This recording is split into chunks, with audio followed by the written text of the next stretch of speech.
नमस्कार, आप देख रहे हैं राष्ट्रीय जगत विजन न्यूज। मैं हूं आपके साथ वीना। छत्तीसगढ़ में नशे के खिलाफ अभियान को तेज करते हुए मानस टोल फ्री नंबर शुरू किया गया है, जिस पर आप अवैध मादक पदार्थों की खरीदी या बिक्री की शिकायत कर सकते हैं। वहीं उप मुख्यमंत्री विजय शर्मा ने कहा है कि अब सरकार जीरो टॉलरेंस पर चल रही है और नशे के खिलाफ कार्रवाई पूरी तरह से की जाएगी। छत्तीसगढ़ में नशे के कारोबार पर सरकार ने सख्ती तेज कर दी है। विधानसभा में उप मुख्यमंत्री विजय शर्मा ने बताया कि प्रदेश में पहली बार पेट्स एनडीपीएस के तहत कार्रवाई करते हुए आदतन तस्करों के खिलाफ कड़ी कानूनी कार्रवाई की जा रही है। साथ ही नशे की शिकायत के लिए मानस टोल फ्री नंबर भी शुरू किया गया है।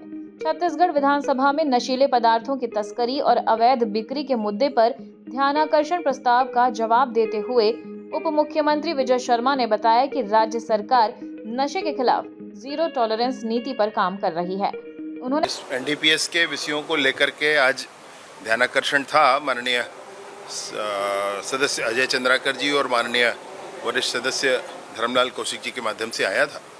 तो उस विषय पर मैंने पूरा विषय सामान्य सदन के समक्ष रखा है और ये बताया है कि पेट एनडीपीएस एक्ट जो है 1989 का, उस पर कभी कार्यवाहियाँ होती नहीं थी। विष्णुदेव साय जी की सरकार बनने के बाद पहली बार पेट एनडीपीएस के माध्यम से कार्यवाही हुई और 145 प्रकरण पंजीबद्ध करके उस पर आदेश प्राप्त किया गया। 145 ऐसे प्रकरण हुए। इसी के बाद वो प्रिवेंटिव एक्शन है। पेट एनडीपीएस जो होता है वो प्रिवेंटिव एक्शन के कारण होता है।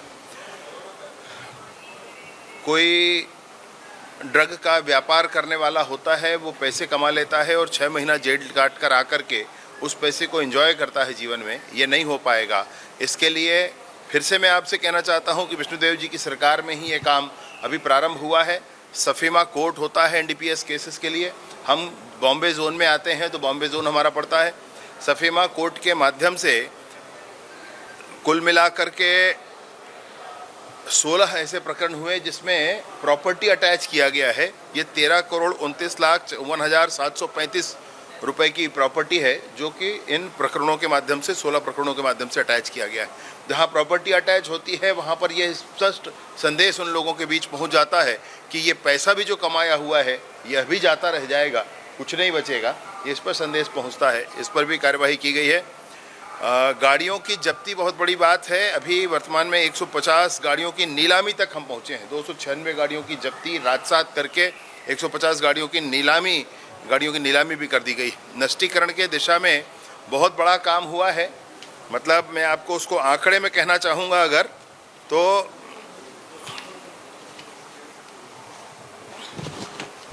नष्टीकरण की दिशा में सन 2022 में 163 प्रकरणों से जितने सब्सटेंसेस थे एनडीपीएस के उसको नष्ट किया गया है।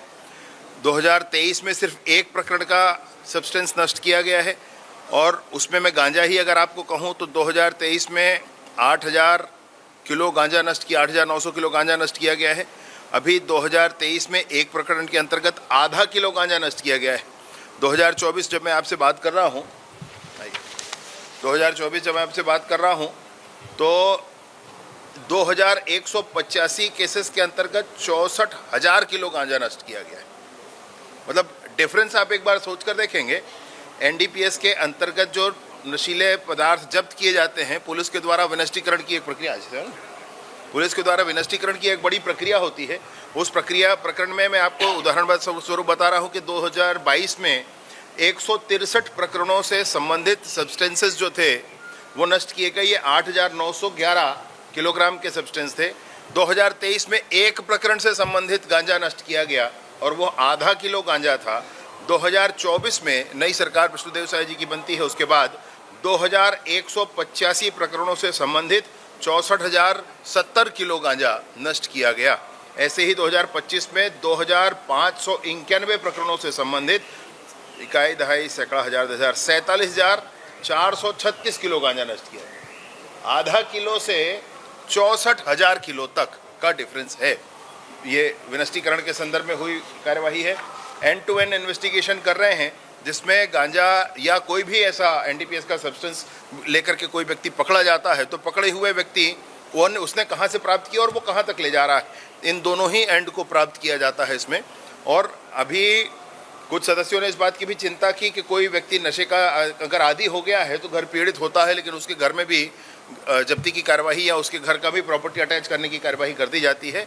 ये संभव ही नहीं है। कोई व्यक्ति अगर नशे का आदी हो गया है तो नशे के आदी होने के साथ ये होता है कि अगर वो व्यापार में भी संलिप्त है तो ही उसके प्रॉपर्टी को अटैच किया जाता है। अन्यथा दृष्टिकोण सरकार का बिल्कुल स्पष्ट है कि अगर नशे का व्यापारी है तो रूथलेसली कार्रवाई होना चाहिए, और अगर नशे का आदी व्यक्ति है तो सहानुभूतिपूर्वक उस पर विचार करके उस पर कार्रवाई होना चाहिए।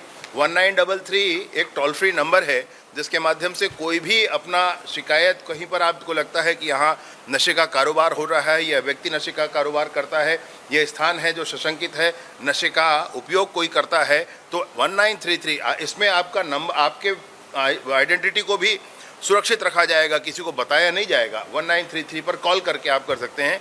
आज सदन में एक अच्छी बात हुई, माननीय सदस्य अजय चंद्राकर जी ने कहा कि 1933 चलता है कि नहीं चलता है, कोई सदस्य भी पता कर ले। तो माननीय हमारे सुशांत शुक्ला जी थे, उन्होंने तुरंत ही सदन से बाहर निकलकर 1933 पर कॉल किया और इन्होंने पाया कि वो रिस्पॉन्सिव है, उस पर काम चल रहा है। हाँ, एनडीपीएस के प्रकरणों के लिए 1933 पर काम होता है। इसमें और विभिन्न काम किए गए हैं। नशा मुक्ति के लिए, रिहेबिलिटेशन के लिए काम किए गए हैं, मेडिकल स्टोर्स पर कार्यवाहियों के काम किए गए हैं, एनकॉर्ड की बैठकों को नियमित किया गया है। पूरे ही जिलों में एनकॉर्ड की नियमित बैठक प्रतिमाह हो रही है। एनकॉर्ड की बैठक को कलेक्टर हेड करते हैं, इसलिए सारे आने वाले विभागों को साथ लेकर के उसमें काम किया जाता है और सारे विभागों के समन्वय के साथ पूरे समाज के संपूर्ण प्रभाव के साथ ये नारकोटिक्स के व्यापार खत्म हो, इसके लिए कार्यवाही की जाती है। आज इस पर सदन में विषय था तो मैंने सारा विषय सदन के समक्ष रखा है। और इसी के साथ फिलहाल खबरों में इतना ही। अपडेटेड रहने के लिए हमारे चैनल को सब्सक्राइब कर लीजिए। नई खबरों के नोटिफिकेशन के लिए बेल आइकन जरूर दबाइए।